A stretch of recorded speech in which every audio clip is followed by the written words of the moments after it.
जय हो श्री नीम करोली बाबा महाराज की, जय हो हनुमान जी की, जय हो।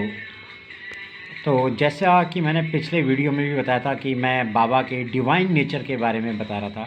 तो बाबा जी क्या डिवाइन नेचर ही बड़ा कमाल का था।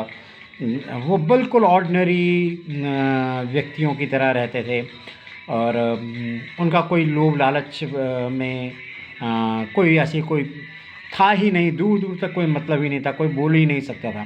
अच्छा, मैंने ये वीडियो बनाने का मैं आपको बता देता हूँ, मैं ये बना रहा हूँ ताकि बाबाएँ की लीलाएँ आप सुनो और आपका भी बेड़ा पार हो, आपको भी दुखों से मुक्ति मिले। और आप ये जो वीडियोज़ हैं उन लोगों को भी शेयर करें उनके साथ जो बहुत दुखी हैं और जो बाबा की शरण में जाना चाहते हैं। और बाबा की शरण में जाना मतलब कष्टों से मुक्ति पाना। हाँ, तो मैं ये बोल रहा था तो बाबा जी के डिवाइन नेचर के बारे में। तो बाबा जी के अच्छा, बाबा जी का सब बाबा जी के पास अ, ऐसा नहीं था कि बाबा जी कोई तिलक लगा के या भारी भारी गले में मालाएं पहन के रहते हैं। No no no no no, बड़े सिंपल रहते थे और बड़े एक सफ़ेद धोती और एक कंबल में रहते थे। ये था बाबा का डिवाइन नेचर, ये था साधारणपन। अच्छा, अब कोई कोई जिसको बाबा जी के बारे में नहीं पता था, कोई आश्रम में चला जाता था और बाबा जी से ही पूछ लेता था कि यहाँ पे कोई बाबा जी हैं। तो वो बोलते थे यहाँ पे कोई बाबा नहीं है, जाओ वो हनुमान जी की मूर्ति है वहाँ पे जाके माथा टेक लो, बस उसके कष्ट दूर। अच्छा, और बाबा जी की कोई तारीफ़ कर दे, कोई ज़्यादा ही तारीफ़ करे पब्लिक के बीच में, बाबा जी उसको ज़्यादा देर अपने पास नहीं रखते थे। तो ये था जैसे लोग होते हैं ना, खुशामद कर लो तो ऐसे ऐसे, no no no no, Baba ji was very simple, उनको पता था। अच्छा, स्वामी रामानंद जी पता क्या बोलते थे उनके बारे में, जो खुद ही स्वामी रामानंद जी खुद ही बहुत पहुँचे हुए थे। वो कहते थे कि बाबा जी कि मतलब अगर वो सोए हुए हैं तो उसका मतलब वो सोए हुए नहीं हैं, वो किसी दूसरे उसमें हैं और वो कहीं और हैं, किसी का भला कर रहे हैं। बाबा जी बाबा जी कभी भी दिन हो रात हो वो कभी भी चल पड़ते थे, कभी सुनसान जगहों में रहते थे, कभी अकेले अकेले ही जंगलों में चले जाया करते थे, है ना। और कभी कभी उनको वो बहुत खाते थे, कभी कभी वो बिल्कुल एक छोटी सी रोटी में, एक सूखी रोटी में ही वो बड़ा अपना आत्म वो संतुष्ट हो जाते थे। तो जो स्वामी राम हैं, वो जो प्रेसिडेंट इंस्टीट्यूट, वो स्वामी राम जी भी बहुत पहुँचे हुए वो हैं, खुद साधु संत हैं।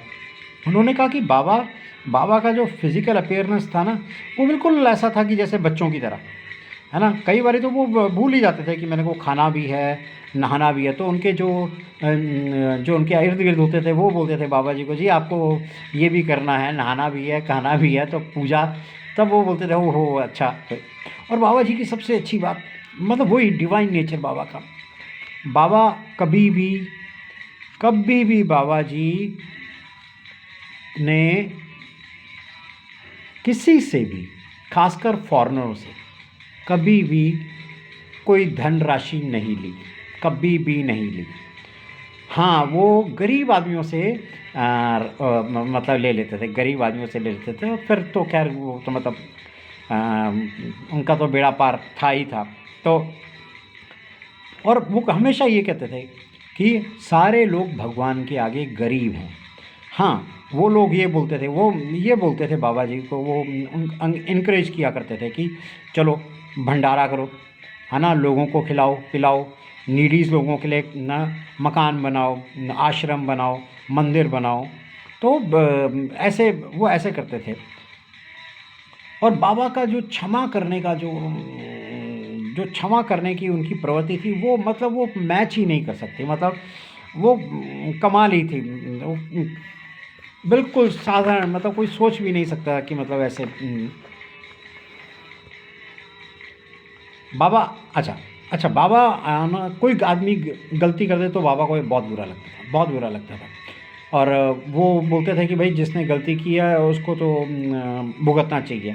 तो एक बारी क्या हुआ कि बाबा जी ने खुद ही ट्रैफिक के रूल रेगुलेशन तोड़े और सड़क क्रॉस करने लग पड़े। तो एक वहाँ पे पुलिस कांस्टेबल था, उसने बहुत बुरा भला कहा बाबा जी को, हाथ